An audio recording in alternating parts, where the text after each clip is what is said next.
I have a background in the application of the remote sensing and observing the Earth's space using the satellite imagery and machine learning. And I'm working for a Giga initiative in the team we call applied science team, at times data science at our convenience. And so let me start my presentation. Let me briefly talk about the Giga initiative. So maybe a few of you already heard about a Giga initiative, or at least familiar with the UNICEF. So also, if you are a big fan of the electric vehicle, you may heard about the Gigafactory of the Tesla. So actually, we don't have nothing to do with them. I wish we had, but actually, we got a little bit of funding support from Musk Foundation. So I would say that we have a small relationship with them. But actually, the Giga initiative is the kind of joint initiative, like joint venture between two UN organizations. One is the UNICEF, and the other is ITU, International Telecommunication Union. So together we are aiming at to provide the internet connectivity to every school in the world. So that's our objective. So what we do is to gather information about, where the schools are and how the schools are connected to the internet. So this is an example that's showing our work collecting these dots of the school locations and indicating them as like colored point.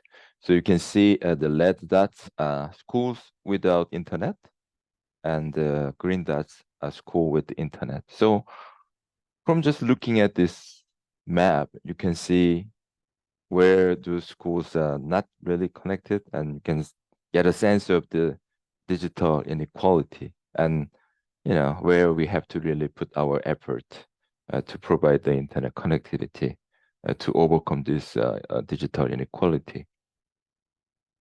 So now we gathering this information, we work on actually providing internet connectivity. So far we have provided internet connectivity to more than 3,700 schools, which is, in terms of the numbers of the students, more than 1.3 million students being connected through our initiative.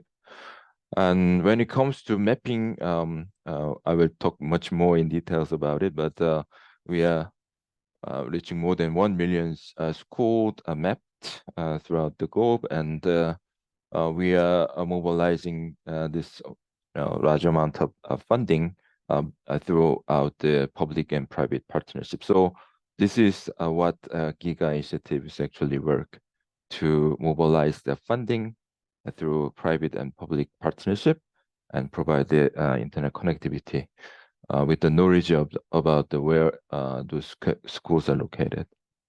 So again, Giga's mission is providing internet connectivity to every school in the world. So I said every school in the world. But in order to achieve this goal, we have to ask this question, like how we know where all these schools are located. So we actually get a lot of this question. Why don't you just ask government to give the locations of the schools? So we've been trying to gather this school location information from government and some other sources like OpenStreetMap or some other secondary sources that we can put our hands on. But this is one example of the government data that we are gathering. Like this is from Sudan country, and then the yellow polygon shows the border of the Sudan, and the blue dots is their school location data for their country. So it just reach out across the entire Europe. So this actually make it really not credible and proper to use for our work.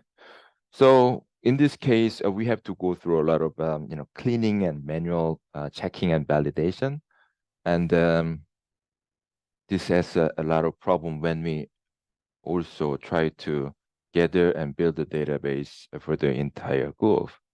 So imagine that we have to get rid of these school locations that going out of the boundary and go through all these individual points to check the accuracy of their location data. It takes like months with some people. So also we have a limitation in gathering this school location information in the remote area or area with the conflict, etc., so that we can really send people up for the surveying. So there's a lot of limitations in some conventional way of gathering this data. So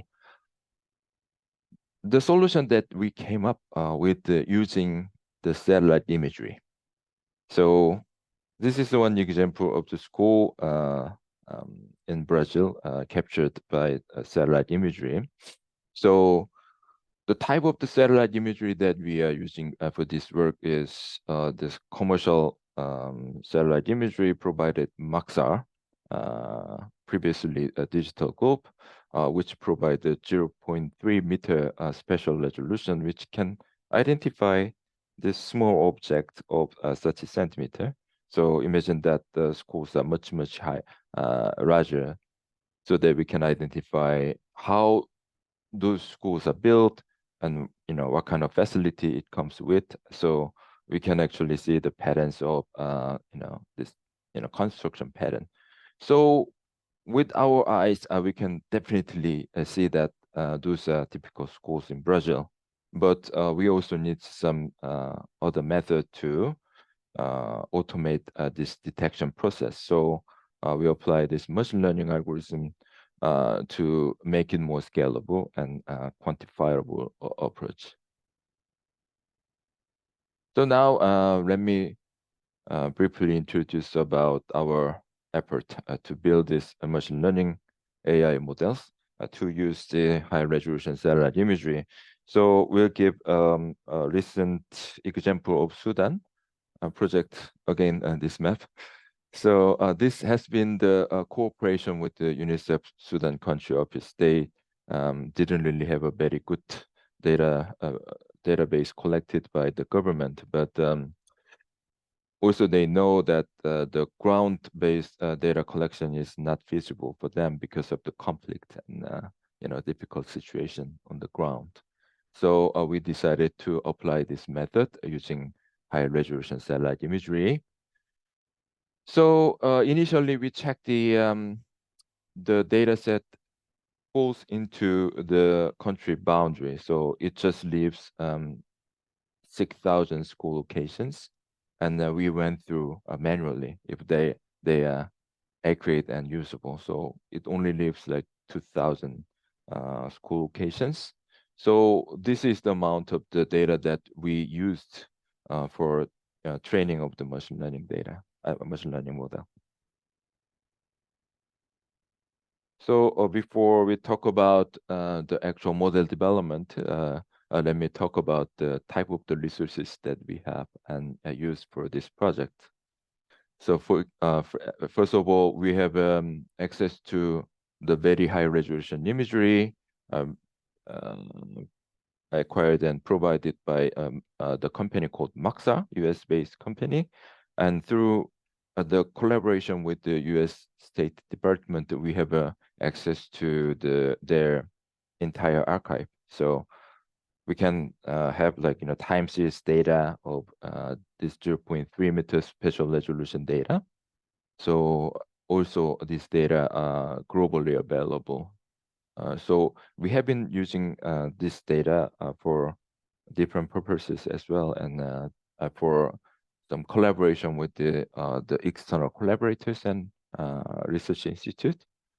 And we also have a ongoing collaboration with one of our partner, Dell, when it comes to the computing resources. So they provide the HPC for us to develop and learn our model in their HPC.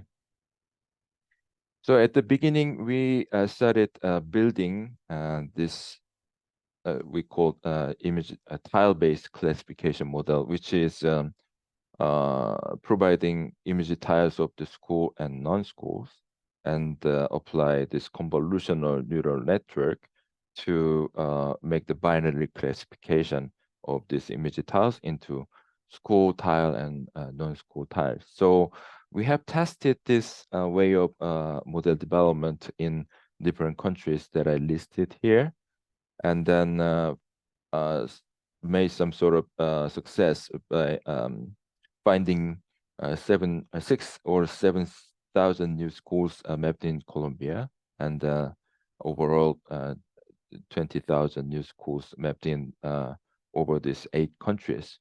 We also try to build regional models instead of the country-based model, because we need to apply this method in the large areas as well. But just providing the training samples for the entire region, for West Africa or East Africa, didn't really make a big success because it didn't really cover the variations in terms of how the schools looks like. So for Sudan project, we moved on to the object detection model. So the difference is that we first prepare the school imagery, and then we provide the very detailed of the bounding boxes, or the polygons showing the location of the actual schools. So, and then we provide that this information and training samples for the object detection model, and then apply this model to the image library for the entire country to get the prediction of the school locations. So this gives the more accurate result when it comes to the actual locations of the school, instead of just indicating this image tiles has the school in it. So this object detection method involves a lot of manual training sample preparations. So as you already familiar, when you give the garbage, then you get the garbage out. So this accuracy of the AI model will be dependent heavily with the quality of the training sample that we are providing. So I would say this is most important part of this AI model development, and also most labor intensive task, and becoming the major bottleneck of the scalability of this AI algorithm applications. So this is how we prepare this training sample, just delineating the boundary of the schools at the beginning, and then realize that it is too labor intensive and time consuming. So we moved on to building just a simple bounding boxes at the second phase of the model development. So at the first phase, we, as briefly mentioned, we adopted this YOLO version 5 object detection model, and then trained over 50 epochs, and we get the 0.8 and 0.3 precision and recall value respectively, which means we have a slight higher false positives. And then we went through the result at the first phase. So to do this some error analysis. So as we expected from the F1 values, we got a lot of false positives. So for example, some of the industrial buildings identified as schools, and some of the buildings with the fences are also being identified as schools and agricultural field because of this boundary, which looks like fences around the schools, also identified as schools falsely. And strangely, desert area and water body also sometimes identified as schools. So in order to deal with these false positives, we moved on to the methods so-called a data-centric model development approach, which is actually more labor-intensive procedure, like just going through all these training samples and identify the most typical types of the schools. So we identified four major types of the schools. So first of all, this parallel double bar type school, and parallel bars in groups, and building with lefty and right wing, uh, which is a very typical school in Sudan. Also, there is a government guideline to build the schools in this way, and there is a shaped building. So we recognize and identified most of these training sample falls into those major four types of the schools, and anything go outside of these types, we just get rid of that from our training samples. For example, this single bar school buildings, actually this is schools, but we decided to get rid of this from the training sample because it makes some confusion with some other type of the buildings which has the similar shape. And also, we removed the training samples of the schools that looks like regular buildings. Also, there was some correction made of the some wrong labels, like when we see this multiple cluster of the samples in a very small area, then we merged it into this one single point. And also, we made a modification of existing labels to get rid of the area that covers the scope, uh, the walls and boundaries, because it makes some confusions with the agricultural field, for example. So for the second phase, we reached much higher precision and recall values, and which is 0.88 and 0.91 respectively. So we decided that this model is reaching to the enough accuracy. So we went on to apply this model to the entire country. So now we have another big problem. So as you can see, Sudan is huge country. When we prepare this image tile of the size of 600 by 600 meter, then it makes us to download and process more than 5.6 million image tiles, which is like more than tens of terabytes. So we had to reduce the size of the satellite imagery that we download. So we try to use the information around the settlement from global human settlement layer developed by European Research Commission, and also later we used building layers from Google. So by using them, we could reduce the numbers of the image tiles down to 1.2 million grid cells, image tiles at the end. But still, it was large enough, which is more than a few terabytes of the image data, which could cost us millions of dollars if we didn't have this collaboration with Maxar. Okay, so we applied these models onto this 1.2 million satellite imagery, which is colored in blue. And then we got the result of the school number of 20,000 school colored in red. So you can again see the original school location data, and then right figure shows the before and after uh, our model application. So you can see the original data has like weird pattern and very like linear pattern of the school location, which is not making sense at all.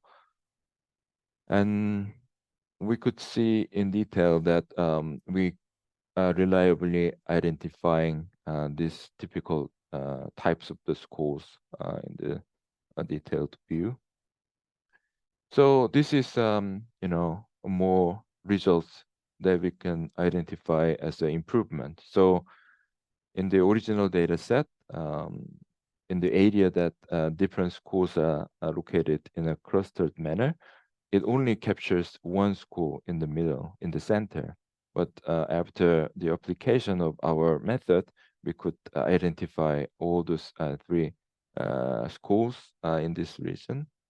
And also there were a lot of, false record of the school location in desert area. And we will successfully get rid of this false information by applying our model. And also, it improves the precision of the location information of the school. So it originally located in the a little bit off location from the schools, but it moves that location right onto the school territory. So this matters when we use the school location for the communication infrastructure installations, because this distance from the schools and the fiber node or cell tower matters a lot in that case. So I briefly talked about how we use the satellite imagery and develop the machine learning algorithms to detect the school location. So let me talk a little bit about the future directions of our efforts. So basically, we would like to develop more scalable approach out of this developed one, and which reduce the human input in building the data, a training data set, and also downloading the satellite imagery for the model application. So we are building this data pipeline to automate the cleaning of the data set and merging different sources of the data. And also we are putting some effort to automate the training data collection process, and also initiating this effort to automatically localize the object, automatically building these bounding boxes around the school locations. Also, we are trying to build a more scalable model that can be applied in large areas or different areas in the world. So we are testing different models, and especially the foundational model being recently developed and getting its popularity these days, including the clip and Dino version 2, and for the embedding extractions and develop the downstream applications, and then also building the interfaces for the human in the loop to provide the rapid feedback and retraining mechanism, and also working on this predictive analysis models to suggest area that we might be missing the school locations. So this is an example of the training data automation using semi-supervised learning approach. So first of all, we can gather any data or some existing data, for example, from OpenStreetMap, and then use that to train the initial AI model, and then apply it to the satellite imagery to gather some pseudo reliable data and combine that with the original data to build a more accurate AI models. So in this way, we can build automated modules to produce the enhanced or augmented training samples. So this is an example, like we provide this kind of anchor or seed schools, and then this semi-supervision approach provide the detected similar instances from the image library so that we can have much more training sample. The other direction is the application of the foundational models for rapid AI model prototype. So this involves using these embedding models, or so-called foundational models, including the CLIP developed by OpenAI and Dino version 2 developed by Meta. So these foundational models are used on this non-school imagery to extract the embeddings. So once those embeddings are extracted, we can build the simple SVM or whatever classification model to classify school and non-school. So we have tested this method to just use whatever school and non-school imagery that we have, and then it just gives more than 0.9 F1 score as it is. So we didn't really do any training or whatever, but it just gives this much high accuracy. So actually, it didn't take like more than 2 hours. I mean, any Python programmer with the access to a ChatGPT can program this thing within like 1 or 2 hours, and I became speechless.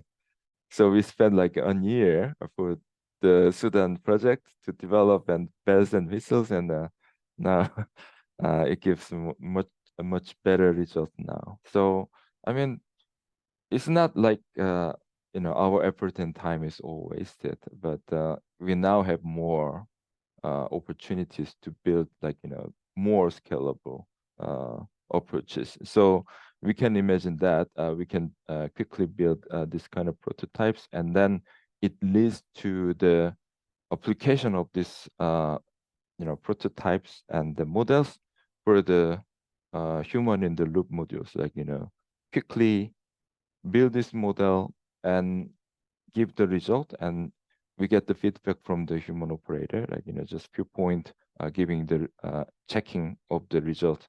Oh, this is not actually school, this is actually school. And with a few input from the human operator, we can quickly provide that input to this model building approach. Then we can really quickly update the result and the model to get a better result. So this is really helpful in terms of dealing with the different contexts and situation in different countries. So yeah, this is actually an example of what we have developed in Sudan. So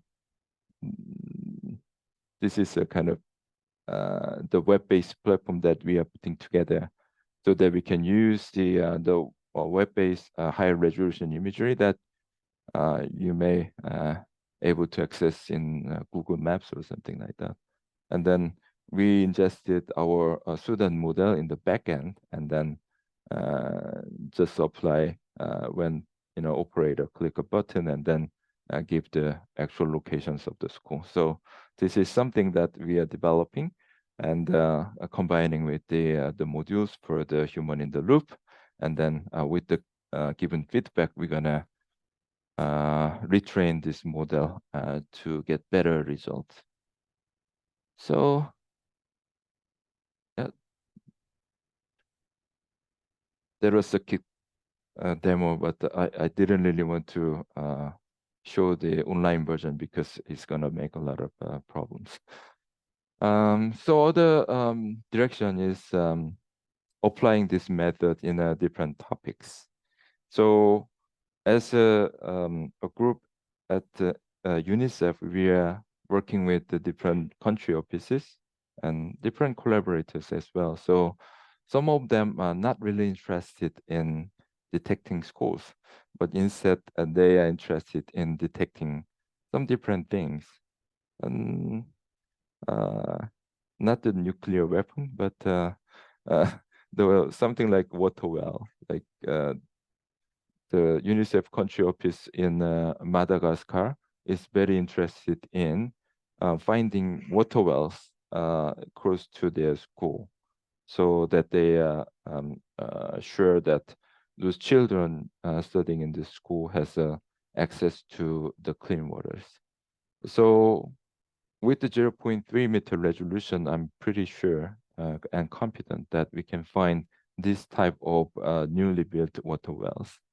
And also it can be used to identify some other type of the infrastructure that is essential for the planning of the internet connectivity provision. So this is one pilot that we have done to adapt our method of the object detection.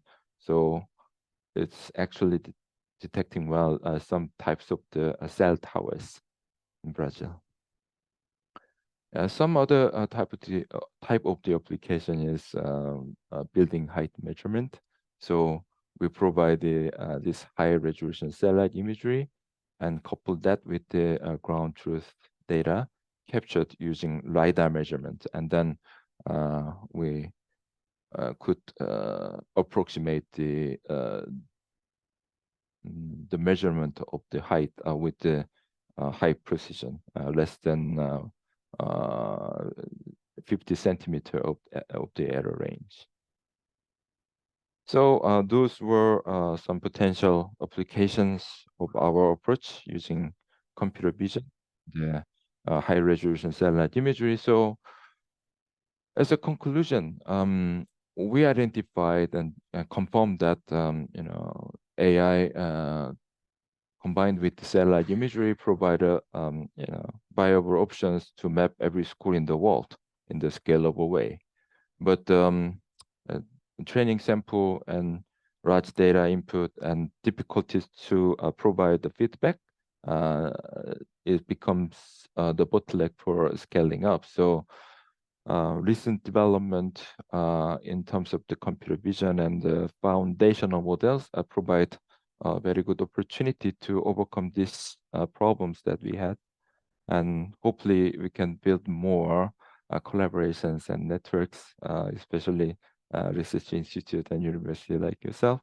So looking forward to it. And thank you so much for your attention. And I'll be happy to answer any question if you have. Thank you.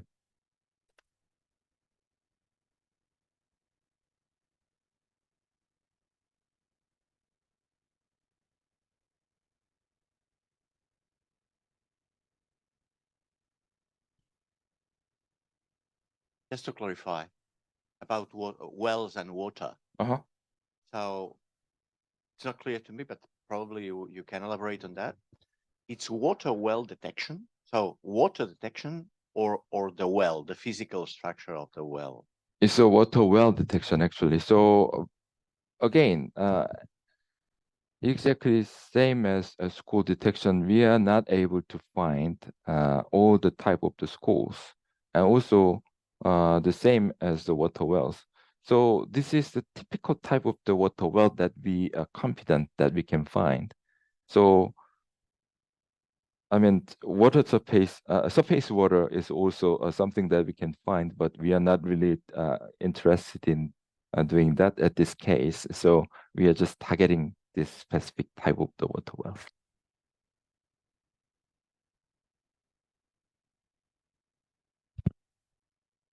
Thank you. Maybe I might have missed in the beginning. Once you detect a school, what is the procedure? What do you do? Like detect a school, for example, in Sudan, some schools that were not provided you with or not accurately. Mm-hmm. So what is the procedure to get them connected to internet? So once we develop this database of the schools, we reach out to the government or Ministry of Education, and we've been building this software to measure the internet speed. So we connect with these individual schools to connect with them, and then ask them to install this software that we have developed. Then we gather this internet speed information from them, and then into our database. So we analyze this internet speed data. So we see when we have the signals from these schools regarding this internet speed, then we know that they are connected, and how well they are connected. Otherwise, then we consider that there's no internet connectivity in those schools. Is it clear? So, but once if it's not connected, so you just want to detect it if it is connected or not. So you don't try to, like get, I don't know, a sponsor or whatever to make them connected actually, or improve their speed of connection. Yeah. So yeah, it's the latter part of our work to gaining this financial support from the public and private partners, and we actually go to the schools that doesn't have the internet connectivity and connect those schools. So at the beginning, I mentioned like the numbers of the schools connected through our initiative since 2019, which is more than 3,700 schools and more than 1.3 million schools are connected, students.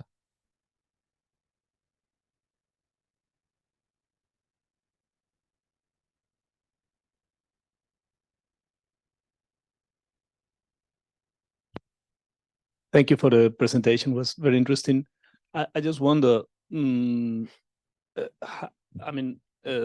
this looks like the perfect project to be run on as a crowdsourcing project. So relying on the people. So if you ask people, hey, be the first one to report your school so that we can connect you to the internet or whatever, and then use social networks to move this around and people to self-report themselves. Do you think this will work, or have you tried this? Or because that's an alternative. You could go through the satellite, or you could go through the people and make them self-report the locations. Yeah, that's a very good point. Actually, after finishing our project in Sudan, we collaborate with this crowd mapping group called Youth Mappers. I don't know anyone familiar with that group, but they are funded and supported by USAID, the US the development organization, and we did a crowd mapping campaign.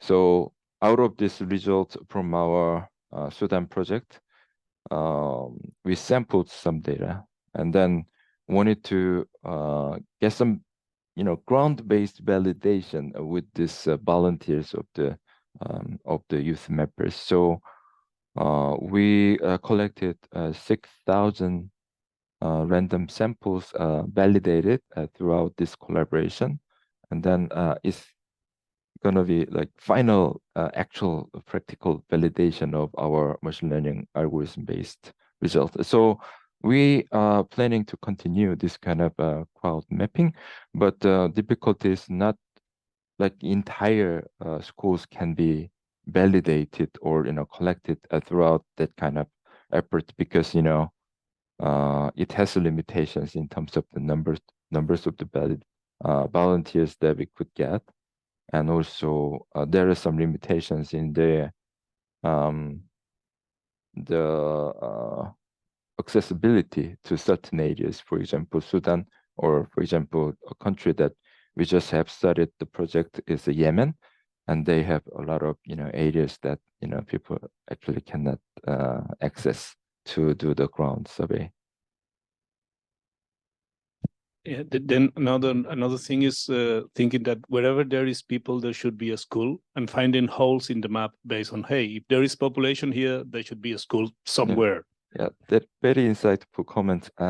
So one effort that we are making as a collaboration with the European Space Agency is to looking at this geographical distribution of the school location data that we have or we develop, and then overlay that with the population density, for example, and the covered areas of the settlement area, and some other geospatial variables, and eventually build a predictive model to provide the rough suggestion of the area that we might be missing at the school location. So we can do that as like, initial stage before we develop and apply this model.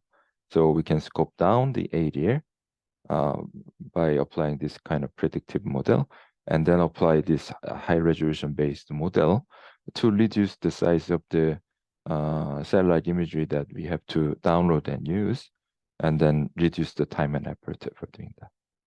Thank you so much for the great comments.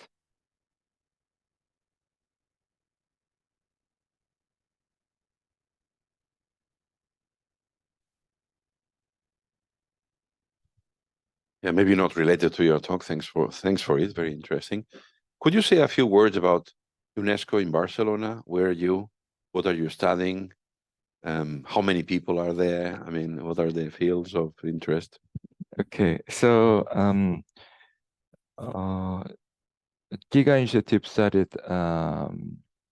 in New York headquarters in around 2019, and then it got much successful throughout the year, especially after the pandemic, which increased the awareness of the importance of internet connectivity for the education. And then we grew into a much bigger department and group. Now we are gathering some support from two major cities that we are putting our headquarters in. One is Barcelona and the other is Geneva. So in Geneva, there are some functions related with the country engagement or partnership, etc. will be located, and admins, of course. And in Barcelona, we are establishing a mapping and technology center. So around 20 something people will be located in Barcelona, including myself and Ivan here. And some of them are working on this kind of data science research, satellite imagery applications, etc. And some of them working on the blockchain applications to build this, this funding vehicle tools, so that if some internet service provider provide the internet connectivity, then it can be recorded as a token, and then how they are rewarded in terms of the money and the tax credit or something like that. So we're building this kind of different tools in our mapping and tech centers.